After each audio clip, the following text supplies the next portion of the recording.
Hi friends, good morning. Welcome to my channel Haripriya's kitchen and blogs. నేను మీ హరిప్రియ. ఈరోజు సరికొత్త వీడియోతో మీ ముందుకు వచ్చేసానండి. అదే బనానా చిప్స్. ఇవి చాలా క్రిస్పీగా ఉంటాయి, చాలా టేస్టీగా ఉంటాయి. సో ఎలా ప్రిపేర్ చేయాలి, వాటి ఇంగ్రీడియంట్స్ ఏంటి, అవన్నీ ఈ వీడియోలో చూపించేస్తానండి. సో లేట్ చేయకుండా వీడియోలోకి వెళ్ళిపోదాం.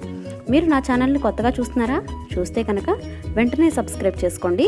సబ్స్క్రైబ్ చేశాక బెల్ ఐకాన్ని ప్రెస్ చేయడం వల్ల నేను ఏం వీడియో చేసినా వెంటనే మీకు నోటిఫికేషన్ వచ్చేస్తుంది.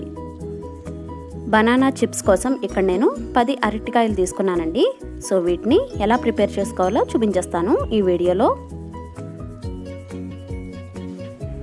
బనానాకు ఎడ్జెస్ ఉంటాయి కదండి, స్టార్టింగ్ పాయింట్ అండ్ ఎండింగ్ పాయింట్ని, వాటిని బాగా కట్ చేసేసుకోవాలి. ఇలా వీడియోలో చూపిస్తున్న విధంగా స్టార్టింగ్ పాయింట్ ఎండింగ్ పాయింట్ని కట్ చేసేసుకోవాలండి. తర్వాత అరటికాయలను అన్నీ పీల్ ఆఫ్ చేసేసుకోవాలి. మనకు గ్రీన్ కలర్ ఏమీ కనిపించకుండా మొత్తం శుభ్రంగా పీల్ ఆఫ్ చేసేసుకోవాలండి.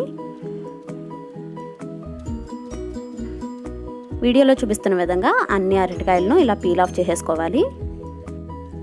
తర్వాత మనం చిన్న చిన్న స్లైసెస్గా చేసేసుకోవాలండి.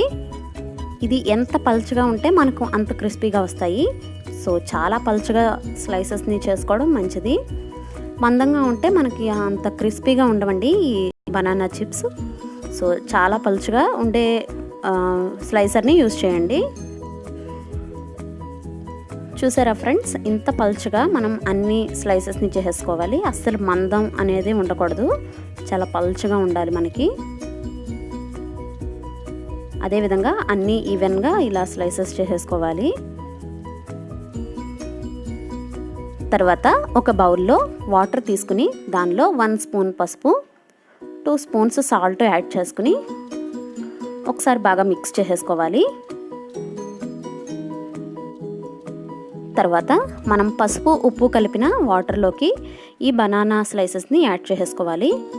ఇవి అన్నీ విడదీసుకుని యాడ్ చేసుకోవాలి. ఒక 10 మినిట్స్ పాటు సోక్ చేసుకోవాలి. ఒక 10 మినిట్స్ తర్వాత మనం సోక్ చేసి పెట్టుకున్న ఈ బనానా స్లైసెస్ అన్నిటినీ ఇలా ఒక కాటన్ క్లాత్ మీద ఇలా పరిచేసుకోవాలండి. ఇలా విడదీసుకుని వేసుకోవాలి. ఇలా కాటన్ క్లాత్ మీద అన్ని స్లైసెస్ను పరిచేసుకోవాలి. ఈ బనానా చిప్స్కు తడి అనేది అస్సలు ఉండకూడదు. మనకు బనానా స్లైసెస్ పూర్తిగా డ్రై అయ్యేంత వరకు మాత్రమే ఉంచుకోవాలండి. పూర్తిగా డ్రై అయిన తర్వాత మాత్రమే మనం ఇలా ఆయిల్లో డీప్ ఫ్రై చేసుకోవాలి. ఈ ఆయిల్లో డీప్ ఫ్రై మనకు చాలా తొందరగానే అయిపోతుందండి. మనకు ముందు ఉన్న ప్రాసెసే కొంచెం లెంగ్తీగా అనిపిస్తుంది. సో దాని తర్వాత డీప్ ఫ్రై చాలా తొందరగానే అయిపోతుంది. మనకు ఈ కాంబినేషన్ పప్పుల్లో, సాంబార్లో, ఇంకా సైడ్ డిష్గా చాలా బాగుంటుంది. లేదంటే ఈవినింగ్ స్నాక్గా అయినా తినేయచ్చు.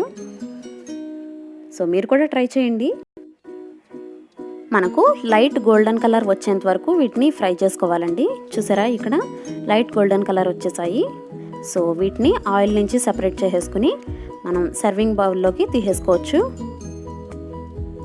సో ఫ్రెండ్స్, ఎంతో టేస్టీగా ఉండే బనానా చిప్స్ రెడీ అయిపోయండి. మీకు నచ్చితే దీని మీద లైట్గా రెడ్ చిల్లీ పౌడర్ కానీ చాట్ మసాలా కానీ యాడ్ చేసుకోవచ్చు. నేను ఇక్కడ ఏ విధమైన పౌడర్స్ యాడ్ చేయలేదండి. దీన్ని ఎయిర్ టైట్ కంటైనర్లో స్టోర్ చేసేసుకుంటే 1 వీక్ 10 డేస్ పాటు నిల్వ ఉంటాయి. మీకు నచ్చితే మీరు ట్రై చేసి మీకు ఎలా కుదిరిందో నాకు కామెంట్ సెక్షన్లో తెలియచేయండి. కొత్తగా వ్యూ చేస్తుంటే నా ఛానల్ని సబ్స్క్రైబ్ చేయడం మాత్రం అస్సలు మర్చిపోవద్దు.